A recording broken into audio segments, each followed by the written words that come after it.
How much do you love movies and how much do you love acting? I don't love at all. അങ്ങനെ ഒരു സാധനമേ എനിക്കില്ല. ആ ജോലിയോടും എനിക്ക് അങ്ങനെ ഒരു പാഷനുള്ള ആളൊന്നുമല്ല ഞാൻ, to be very honest.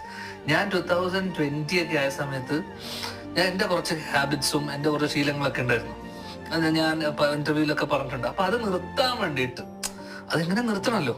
Okay, that's how I started working. അല്ലെങ്കിൽ അത് നിർത്താൻ വേണ്ടിയിട്ട്. So it's a getaway for you. Yeah, exactly. അപ്പൊ ഞാൻ പ്രത്യേകിച്ച് മകള് ജനിച്ച സമയത്ത് എനിക്കിത് നിർത്തണം എന്നുള്ള ഒരു തോന്നൽ വന്നപ്പോ ഇത് എങ്ങനെ നിർത്തും, ഇനി എന്താണ് ജീവിതം, ഇനി എന്ത് ചെയ്യണം, ഉത്തരവാദിത്തം, ഇതൊക്കെ മകള് ജനിച്ചതിന് ശേഷം ഉണ്ടായിട്ടുള്ള മാറ്റങ്ങളാണ്. അതിന്റെ ഭാഗമായിട്ട് ഞാൻ ഒരു തീരുമാനം എടുക്കുന്നു, ഇത് നിർത്തുക. അതിനെന്താ ചെയ്യുക, നമ്മൾ എൻഗേജ്ഡ് ആയിരിക്കുക, ജോലി ചെയ്യുക.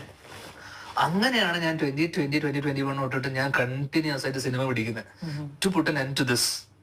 അല്ലാണ്ട് എനിക്ക് I have no passion for acting, I have no passion in films. My father knows it all. പുള്ളിക്ക് എല്ലാം അറിയാം.